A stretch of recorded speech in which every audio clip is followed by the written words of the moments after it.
who's running in the Indiana 2nd District House Representatives race. The names are very familiar, but are the new candidates suited for the position? Tammy Davis, Earl Harris Jr., Drake Morris, and Rosa Maria Rodriguez are running in the Democratic primary. After Earl Harris Sr.'s untimely death, his wife Donna Harris succeeded the office, and now Earl Harris Jr. will try to hold the position of his parents. Davis, Harris, Morris, Rodriguez, battling for the 2nd District House. Stay with us. This is Counterpoint with Gerard McClendon.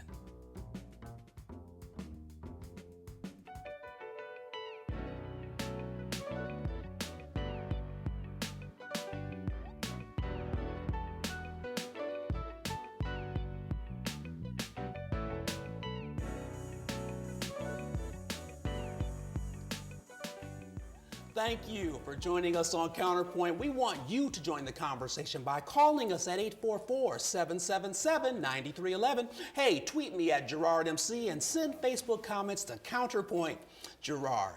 Joining me at Counterpoint are Indiana 2nd District House Representative candidates. I've got Tammy Davis, I have Earl Harris Jr., and Rosa Rodriguez. All candidates were invited, but Mr. Drake Morris could not show up today. Thank you guys for joining us at the Counterpoint. It's our pleasure. Thanks for having us. I really appreciate it. You know what? Let's start off by getting familiar with each other. Let's look at bios. Let me start with you, Ms. Rodriguez. Where do you live now, and where did you grow up?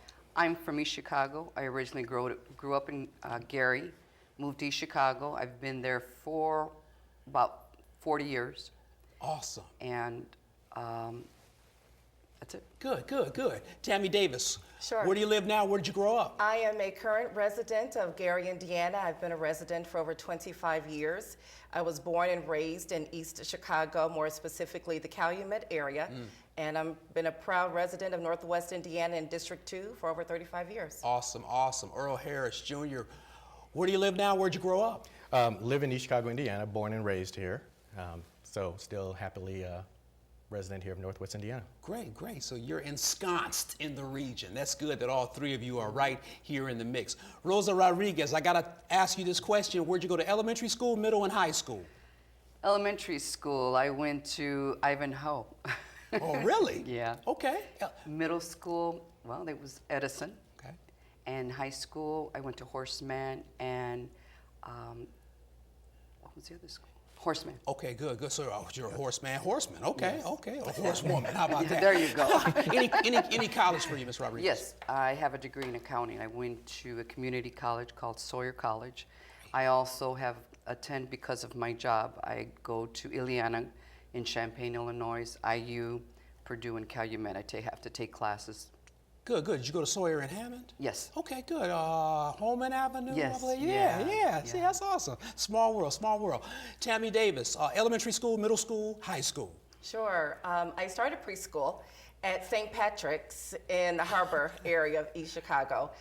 Kindergarten at Carrie Gosh in Calumet, and then went on to St. Stanislaus from 1st grade to 8th, which is also located there in East Chicago. Okay. For high school, I attended Bishop Noel Institute from my freshman through my junior year, and then when Central was built, I attended and graduated from Central High School my senior year. Wow, and that was, well, we'll talk to you about this, Earl Harris Jr. That's a very interesting politics of high schools when Central was built. Yeah, we'll get to that in a little bit. Yes, it was. And where'd you go to college? Any college for Tammy Davis? Absolutely. So I attended Jackson State University in Jackson, Mississippi, where I received my bachelor's degree in English. Okay. And then I further matriculated on to receive my master's in public affairs from Indiana University Northwest. So you went to J State. Okay. Tigers all the way. This is very interesting. Earl Harris Jr., elementary school, middle school, high school. Franklin Elementary School in East Chicago. Joseph L. Block. In fact, you can see both of those from the back door, back window, so my parents could keep an eye on me as I was going to school. Graduated from Bishop Noel High School, and then to continue on your next part of the education. My undergrad is from IUPUI in telecommunications. Ooey pooey. Ooey pooey, exactly, ooey pooey. And then I have a master's degree from Ball State in telecommunications with an emphasis on digital storytelling. So I'm in good company today, and I feel good to have to ask the three of you these questions, because so often there's people running for office and it's like, why are they running for office? I don't necessarily have to ask that question when it comes to you guys' credentials, but I do want to ask this. Well, you know what, let's go local, and then I'll go into some more political questions. Does anyone want to gloss the conversation of what it was like when East Chicago Roosevelt and East Chicago Washington no longer were in existence and had to become this meld into Central? Anybody want to talk about that a little bit? Well, sure. I don't mind leading the conversation with that because I was part of the second graduating class. I think I was the second graduating class of Central. What was it like? So it was very exciting, quite honestly. And initially, when the discussions were being had, people were thinking that there was going to be a lot of fights because you had East Chicago, you know, Rough Riders with Roosevelt, and then you had Washington senators.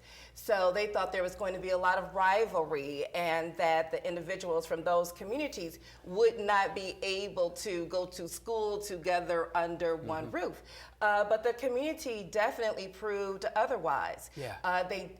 The school itself did maintain some remnants of both Washington and Roosevelt. So you had a sense of pride within the high school. You see those landmarks within Central. You see that. Yeah, yeah. Mr. Harris, you want to comment on that, on the melding of those two schools? Well, and I was kind of on the outside of it too, at some degree, because I was at Bishop Knoll, but I had a lot of friends, I have a lot of family that went to those two schools, and it was interesting because you had such a strong, huge rivalry there. My mother is actually a graduate of Washington High School.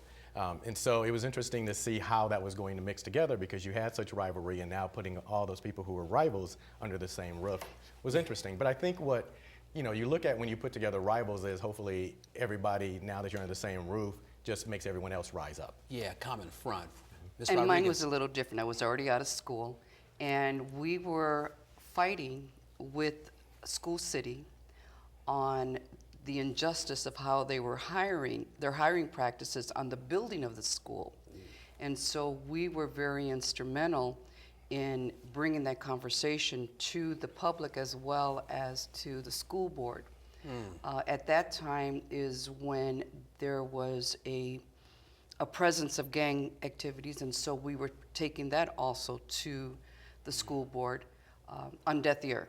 And for a long time, we were attending the school board meetings specifically for the gangs. This is interesting because we're going to talk about schools a little bit later, and how schools basically make up the fabric of a community, a region, a state, a province. And first, I want to look at your candidacy. And I'm going to start with you, Ms. Rodriguez. Why run for this office out of all of the other offices to run for? Why not mayor? Why not state senate? Why not school board? Why run for this particular office, 2nd District House of Reps? I actually did run for mayor in the last election. Oh, good, good. Yeah. So why run for this office? The reason I'm running for this office is that I'm a lobbyist. I've been a lobbyist for about 40 years. I have, I fought against right to work. I spent about 2 months down there fighting on both sides of the halls. I have lobbied in Washington, D.C. against the steel industry, for the steel industry, against the injustice of steel dumping, and I've also have fought in picket lines. I've fought with the teachers during the teachers' strike in East Chicago. I believe that becoming the representative, I have now a leverage to speak for those individuals that can't speak. Good. I'm tired of I want to come to the table now. I've Good. been on the sidelines. So were you a paid lobbyist or unpaid? Unpaid. Unpaid. I've always done it. Oh, on a you volunteer. have some serious skin in the game. Okay, yeah. This is good. Ms. Davis, why run for this office? Why not another office? Surely.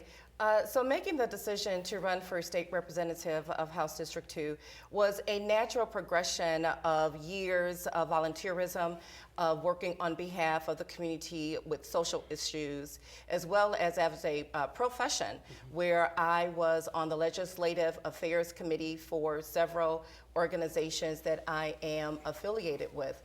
For over the past 15 to 17 years, I worked in the areas of procurement, affirmative action, and supplier diversity. And in many of those sectors, legislation governed my job requirements and responsibilities. So to also the point that Rosa bring up, when you're on the outside, particularly in a volunteerism role or even as a profession, you can only get so much done. But while you are in your role of activism, you see changes that need to be made. You recognize legislation that is unenforceable, and you think, how on earth did they come up with this policy or this ordinance? This is good. Lobbying. How can we get something really done by being on the inside instead of the outside? Earl Harris Jr., why run for this office? Why? I've been connected to this office for 34 years. How? My mother in the last year, as she was elected after my father passed away. My father was in the role for 33 years. So I've been connected to it. I've been part of it. What it really comes down to, the reason is about making Northwest Indiana a better place, continuing the work that was done, that has been done by my parents, and then adding my own to the mix, of course. But really about building this area up, making this a destination point, making this a tourism area, bringing more jobs, more economic development, and also improving what happens in terms of education and in terms of training. So Earl Harris Jr., do you think you can win? Yes. You've got some formidable opponents here. You think you can win this office? Yes. You take nothing for granted, of course. You have to do the work. You have to get out there, talk to people, share your vision, share your information. I don't take for granted, obviously, as you mentioned earlier, we're competent people. And if we weren't competent, we wouldn't be here. Very much so. So we know that name recognition means a lot in politics. We know that facial recognition means a lot as well. Tammy Davis, how do you overcome the powerful credentials and name recognition of a Ms. Rodriguez, a Drake Morris, and an Earl Harris Jr.? How do you overpower that? Do you think you can win this office? I do, and it takes getting to the people. At the end of the day, it's people that vote. It's not everybody that endorses you, but you got to go to the voter. And as I have been on the campaign trail talking to residents and businesses, I distinguish myself by offering my credentials. I have a good balance of understanding the communities in both East Chicago and Gary. And I've attended several business and community forums in the Hessfield area of Hammond, which this area district also represents, as well as I've been out there in Griffith. Now, you know, there is a distinct difference, and, you know, to deal with the elephant in the room, one of the challenges, of course, is that Earl has the same name as a previous individual who held that seat. But, you know, there is an issue of residency and about living in the area, been here over 26 years, and so I just educate the public on the real issue and what we're really fighting against. Is this documented, what you're saying right now? Well, I don't know his exact address or voting record, but I know that for the past 20-some years that I've been active in the community, I had not seen Earl around. I do know, relative to voting records, he had not voted in our district 2008 election or 2012 election. But he's within his right not to vote. Exactly. Right? So that's within your right. If indeed that is the case. Right. That is within one's right. But we are running for a seat to represent our constituents in a district. And as we're going out encouraging people to vote, the least that one would expect is that we ourselves would be voters. Do you think you can win Rosa Maria Rodriguez? I know I can win. You know you can win. It's not about knowing, and it's not about getting to the people. I'm with the people. This is good. I got to hold on tight. I'm going to take the rest of your answer after the break, though, because I want to hear what you have to say about winning this office. Who will you vote for in the primaries? I give you the First Amendment in We the People. Call my voicemail, 844-777-9311. Tweet me at GerardMC and send Facebook comments to Counterpoint Gerard. We'll be back shortly. Tweet me, post on Instagram, or send me a message on Facebook. Let's start the conversation. Your voice is important on Counterpoint.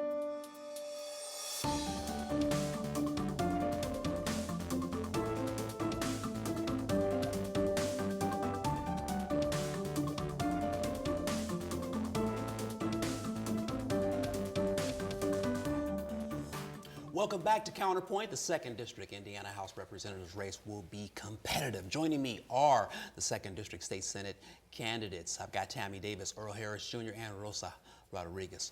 All candidates were invited, but Mr. Drake Morris could not show up, which is surprising to me because he was such an amazing basketball player back in the day, and I just knew he would show up, but he didn't. So here we are.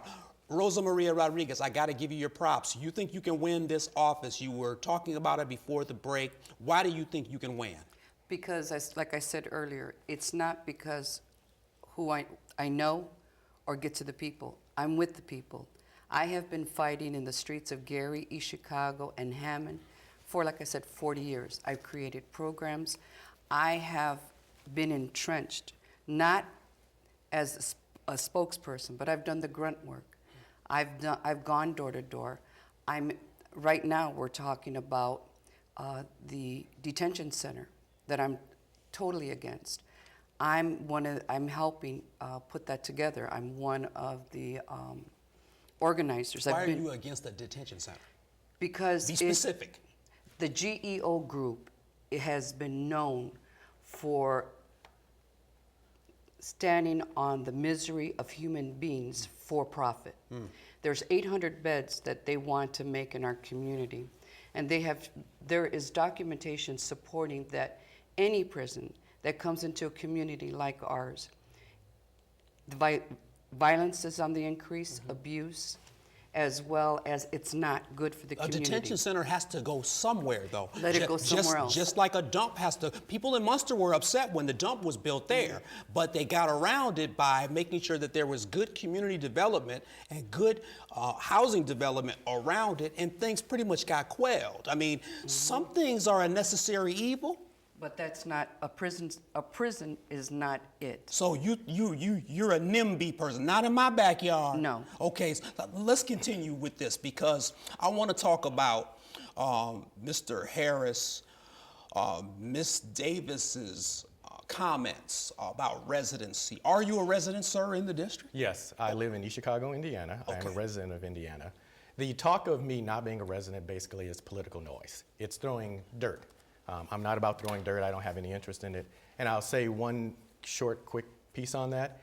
If any of my opponents truly thought I was not a resident of East Chicago, then they could have gone to the election board and filed something with them. And none of them have, which really means it's just throwing garbage and it's throwing noise. So I am a resident of East Chicago. Okay, let's get to some issues here. It's one thing to have political influence in your own district. It's another thing to have political influence in Indianapolis. All right? And sometimes when it comes to legislating, you have to give and take. Sometimes there are things you don't want to vote for, but you got to hook somebody up by scratching that back or greasing that palm with a vote. Is anyone here a non-compromiser, or are all of you willing to compromise depending on the situation? So the reality of it is I bring those relationships to the table already. You bring okay, wait. With your last name or with the work you've done? With the work I've done, especially over the last year, okay. Working with my mother, spending time with her, working with her on legislation, being in the meetings, working with people. So what has happened over this past session, including and up to the last day, is not only have Democrats come to me about their interest in me having this seat, being elected to this seat, but also Republicans. I give my parents credit, I give my father credit. He had a great relationship with people on both sides of the aisle. And the reality is, it is a benefit to me that relationship has transitioned, but it's also a benefit to Northwest Indiana. It means that I will be more effective in getting things done. Tammy Davis, Mr. Harris says he'll be more effective. How can you trump that? What credentials do you bring to the table that make you have just as much gravity in Northwest Indiana as well as in Indianapolis? Absolutely. Surely there's more credentials because I've had relationships with Republicans and Democrats in Indianapolis for many years, not just 1 year where I've been introduced to them, where I have had relationships where I have known them personally as well as professionally. In what capacity? Sure. So I served as the Indiana Democratic Party's chair of their African American caucus, which Earl Harris Sr. Introduced to me. I was a national delegate to the Democratic National Committee, which Earl Harris Sr. supported me in getting that assistance. And so while does that I mean was that you owe your the career to my father? president, while I was the president of the Gary NAACP branch, I helped coordinate the very first legislative day, which is still in action today. Mr. Harris just asked, do you owe your career to his dad? I do not owe my career to him. But you mentioned, he had some assistance, surely. Okay, I got to move to Ms. Rodriguez. Do you have as much gravity here in Northwest Indiana? Is it equal to that, tantamount to that in Indianapolis? I do too, but mine isn't just with politics. You have to understand, I've been down there for 40 years, and I need to mention I'm a vice president for the state of Indiana for the AFL-CIO, which gives me the opportunity to work with unions across the state. I've had the opportunity to lobby with unions across the state. Can you influence Republicans? I am if it needs to be worked on the issues of justice for workers across the board, yes. Even if that means taking a conservative point of view to get what you need? I would research all the issues and come out with the best decision that would benefit my constituents. I-STEP's going away, all right? Do the three of you agree or disagree with the standardized test, the I-STEP in Indiana going away? Agree with it going away. Agree? Agree. Yes. Agree. Reasons why. Should children not be tested at all? Or should we be a little bit more liquid when it comes to testing? Who wants to talk about that? Yeah, I worked in education for 20 years. I worked for a public school system for 20 years and had a lot of conversations with other educators. What you come down to is teachers end up teaching to the test as opposed to just teaching. So they see it as a hindrance because they are following these things, which doesn't necessarily mean they're teaching the students the way they want and teaching the information that they need. Ms. Rodriguez, anything to add to that, subtract? I look at what legislation has done to the school system in regards to the collective bargaining. Mm-hmm. The education part has been dissected, mm-hmm. and we have to look at the consequences of it. Mm-hmm. Our education system has a lot to be challenged. Oh, truly. And it is my opinion that this watering down system is nothing but a pipeline from education to prisons. Should a bad teacher be fired, regardless of union affiliation? Yes. Really? Yes. Good, good. This is good stuff. Tammy Davis, talk to me. I-STEP going away, you agree it should. I do agree that we need to look at how we are measuring the success of our teachers as well as our students, because we need to ensure that there is equity in funding, that there is uniform standards not only with the teachers but also with the students.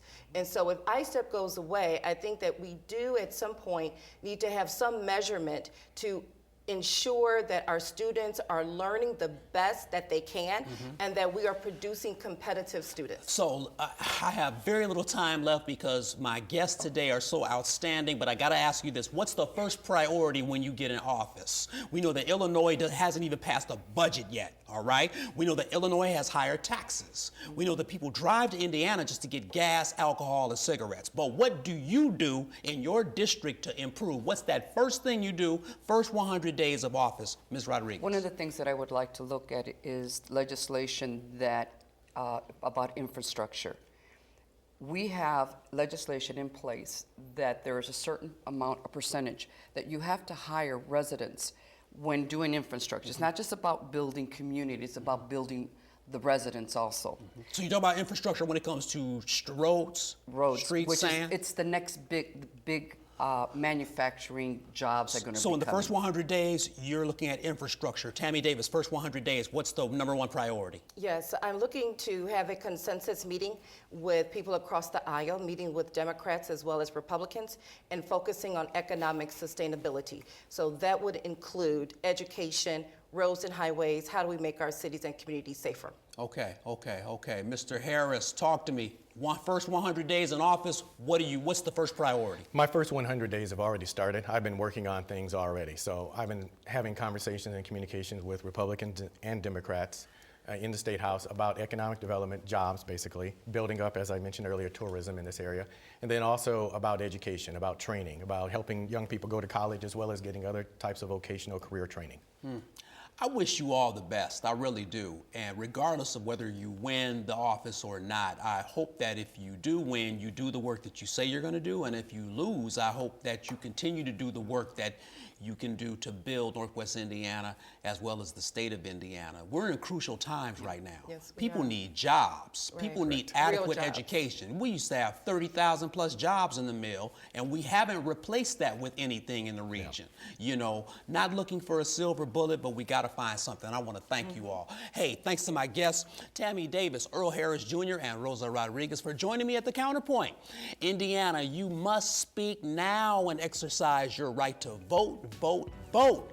Thank you all for watching Counterpoint. Call me at 844-777-9311. Tweet me at GerardMC and send Facebook comments to Counterpoint Gerard. Hey, stay positive, keep your head up, and always voice your counterpoint. Have a great week.